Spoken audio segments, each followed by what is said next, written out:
देखो यार, अगर तुम लोग सीएम पंक के फैन हो तो ये वीडियो तुम्हारे लिए मस्ट सी होने वाली है, क्योंकि एईडब्ल्यू के ऑल इन के ब्रॉल फुटेज को लेकर सीएम पंक का काफी बड़ा स्टेटमेंट आ रहा है। शेन मैकमैन और टोनी खान के मीटिंग को लेकर बुली रे ने काफी बड़ा खुलासा कर दिया है। एईडब्ल्यू और डब्ल्यूबीडी के टीवी डील को लेकर फाइटफुल की लेटेस्ट रिपोर्ट सामने आ चुकी है। तो गाइज वहीं डोनोवान डाइजैक के एईडब्ल्यू पर अपीयर होने को लेकर डाइजैक का काफी बड़ा स्टेटमेंट आ रहा है। तो गाइज चलिए बिना किसी देरी के शुरू करते हैं इस वीडियो को। और गाइज सबसे पहले बात करेंगे best in the world CM Punk की। वेल गाइज ये बात तो हम सभी लोगों को मालूम है, लास्ट ईयर एईडब्ल्यू के ऑल इन पर हुए ब्रॉल के बाद टोनी खान ने सीएम पंक को एईडब्ल्यू से फायर कर दिया और कुछ ही महीनों के बाद सीएम पंक डब्ल्यूडब्ल्यूई को रीज्वाइन कर चुके हैं। और अब यहाँ पर एईडब्ल्यू के अंदर कुछ महीने पहले जब एईडब्ल्यू कंपनी ने सीएम पंक और जैक पेरी के ऑल इन के ब्रॉल फुटेज को एयर किया, तो गाइज उस फुटेज के एयर होने के बाद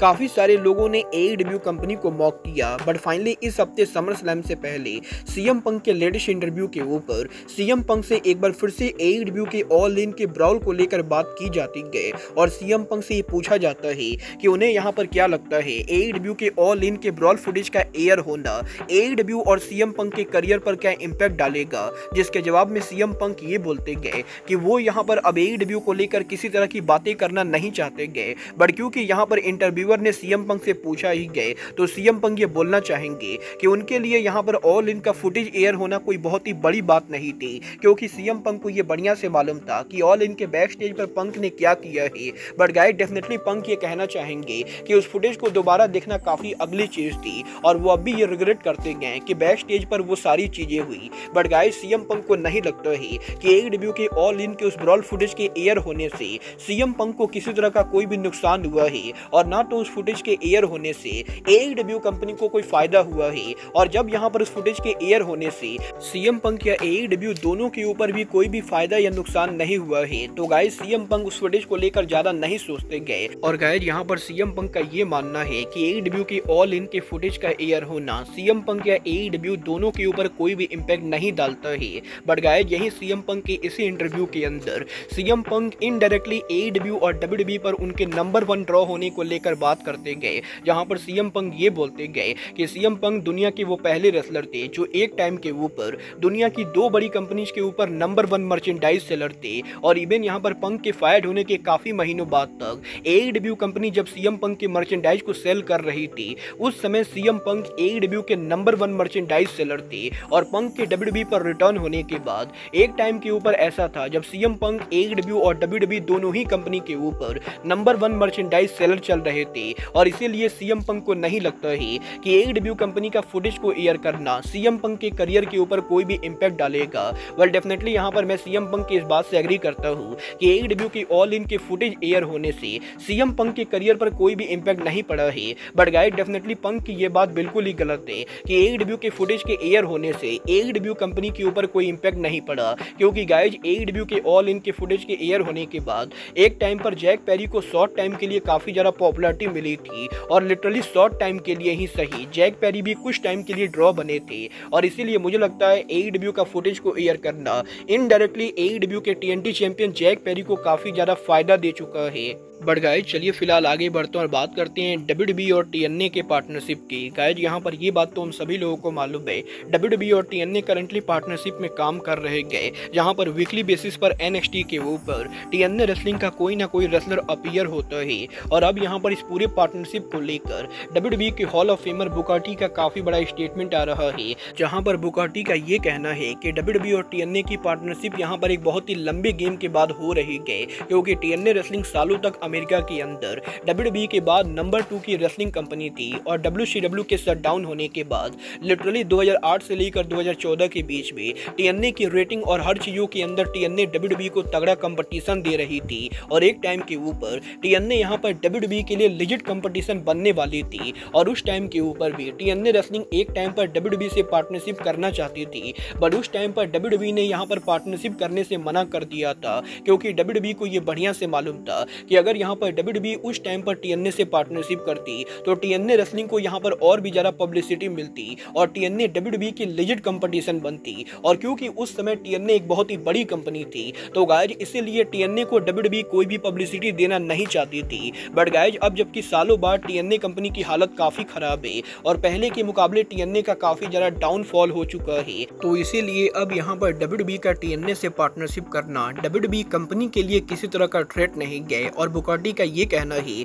कि इवन यहाँ पर WWE के पार्टनरशिप की वजह से TNA कंपनी को काफ़ी ज़्यादा पब्लिसिटी मिल रही गए और बेसिकली बुगाटी ये बोलना चाहते गए कि WWE कंपनी कभी भी उस कंपनी के साथ पार्टनरशिप नहीं करती गए जो कंपनी यहाँ पर WWE के लिए किसी तरह का थ्रेट बन सकती गए। और ये वो बड़ा रीजन है जिसकी वजह से WWE और WCW का कोलैबोरेशन तब तक नहीं हुआ जब तक यहाँ पर WWE ने WCW को बाई नहीं किया। और यही एक बड़ा रीजन है कि TNA और WWE का भी पार्टनरशिप तब तक नहीं हुआ जब तक TNA का डाउनफॉल नहीं हुआ। वेल डेफिनेटली यहाँ पर मुझे यहाँ पर WWE के ये स्ट्रेटजी काफ़ी पसंद है और मुझे भी लगता है कि WWE को उन कंपनीज के साथ बिल्कुल भी काम नहीं करना चाहिए जिन कंपनीज से WWE को किसी तरह का कोई भी खतरा हो सकता है। बट गाइज चलिए फिलहाल आगे बढ़ते हैं और बात करते हैं AEW के कल हुए डायनामाइट शो की। गाइज यहाँ पर कल AEW डायनामाइट के लाइव जाने के बाद AEW ने उनके रैम्पेज को लेकर टीवी टैपिंग किया, जहां पर रैम्पेज के टीवी टैपिंग के ऊपर WWE के फॉर्मर सुपरस्टार मंसूर और मैसन रैम्पेज पर इन रिंग डेब्यू करते गए। और यही मंसूर मैसन के इन रिंग डेब्यू मैच को रेसल करने के बाद टोनी खान स्टेज एरिया के ऊपर हमें यहाँ पर MXM के साथ सेलिब्रेशन करते हुए दिखाई देते गए। और यहीं अब MXM और टोनी खान के पिक्चर को लेकर WWE के फॉर्मर सुपरस्टार डोनोवान डाइजक का ट्वीट आया है, जहां पर वो बेसिकली टोनी खान और मंसूर मैसन के पिक्चर को शेयर करते हुए इन तीनों को 3 किंग कॉल आउट करते गए। और बेसिकली डोनोवान डाइजक ये टीज कर रहे गए कि पॉसिबली कल यहाँ पर AEW के डायनामाइट शो के ऊपर वो यहाँ पर क्राउड के बीच में मौजूद थे। वेल देखना बहुत ही दिलचस्प होने वाला है कि डोनोवान डाइजक के लगातार AEW में डेब्यू को टीज करने के बाद टोनी खान डाइजक को साइन करते हैं या नहीं। बट गाइज जहां तक बात रही टोनी खान के साइन करने की, तो गाइज यहीं AEW और WBD के न्यू टीवी डील के साइन होने को लेकर अब फाइटफुल की तरफ से लेटेस्ट रिपोर्ट सामने आ चुकी है। गाइज यहाँ पर फाइटफुल ने कंफर्म कर दिया है कि WBD और AEW के बीच में टीवी डील को लेकर जो नेगोशिएशन चल रही है उस नेगोशिएशन का एक्सक्लूसिव विंडो ओवर हो चुका है। और गाइज यहाँ पर WBD के पास AEW को एक्सक्लूसिव टीवी डील देने के लिए जो नेगोशिएशन की डील थी वो डील अब ओवर हो चुकी है। और अगर यहाँ पर AEW कंपनी चाहे तो अब यहाँ पर वार्नर मीडिया की लॉयल्टी को छोड़कर WBD के बाहर दूसरी कंपनीज के साथ नेगोशिएट कर सकती है। और इसीलिए अब यहाँ पर AEW चाहे तो वार्नर मीडिया की जगह दूसरे नेटवर्क को अप्रोच कर सकती है, जिसके जरिए कि वार्नर मीडिया के ऊपर AEW प्रेशर बनाएगी। वेल देखना बहुत ही दिलचस्प होने वाला है कि WBD और AEW के एक्सक्लूसिव विंडो के क्लोज होने के बाद क्या यहाँ पर टोनी खान WBD के बाहर किसी भी और नेटवर्क को अप्रोच करते हैं या नहीं। बट गाइज जहां तक बात रही टोनी खान के अप्रोच करने की, तो गाइज यहीं AEW के इस हफ्ते डायनामाइट से पहले सोशल मीडिया पर शेन मैकमैन और टोनी खान के प्राइवेट मीटिंग के पिक्चर के वायरल होने के बाद अब फाइनली यहाँ पर WWE हॉल ऑफ फेमर बुली रे के द्वारा शेन मैकमैन और टोनी खान के मीटिंग को लेकर डिटेल शेयर किया गया है, जहां पर बस्टेड रेडियो पर बुली रे के लेटेस्ट पॉडकास्ट के ऊपर बुली रे ये रिवील करते गए कि सोशल मीडिया के ऊपर शेन मैकमैन और टोनी खान के मीटिंग पिक्चर के वायरल होने के बाद बुली रे ने पर्सनली शेन मैकमैन को कॉल करके ये जानने की कोशिश की कि शेन मैकमैन आखिर टोनी खान से क्यों मिले थे। और गाइज बुली रे का ये कहना है कि शेन मैकमैन ने बुली रे को ये बताया है कि टोनी खान और शेन मैकमैन की मीटिंग यहाँ पर किसी म्यूचुअल फ्रेंड के द्वारा कराई गई थी, जो यहाँ पर टोनी खान और शेन मैकमैन दोनों को जानता है। और गाइज बेसिकली किसी म्यूचुअल फ्रेंड के द्वारा टोनी खान और शेन मैकमैन के बीच में AEW के लास्ट वीक कोलिजन के ओवर होने के बाद मंडे को ऑर्लिंगटन के अंदर मीटिंग कराई जाती गई, जहां पर इन दोनों के इस मीटिंग के अंदर ये दोनों बेसिकली रेसलिंग बिजनेस को लेकर बात करते गए। और बुली रे का ये कहना है कि शेन मैकमैन ने बुली रे को ये बताया है कि टोनी खान और शेन मैकमैन के मीटिंग के अंदर मेजॉरिटी ऑफ टाइम इन दोनों ने रेसलिंग को लेकर बात की। और शेन मैकमैन और टोनी खान बेसिकली इस चीज को लेकर बात कर रहे थे कि रेसलिंग बिजनेस के अंदर फैमिली के साथ काम करना कितना टफ होता है। और शेन मैकमैन ने उस मीटिंग के अंदर AEW के ओनर टोनी खान के कंपनी के 5 साल एनिवर्सरी पूरा होने को लेकर कांग्रेचुलेशन भी दिया।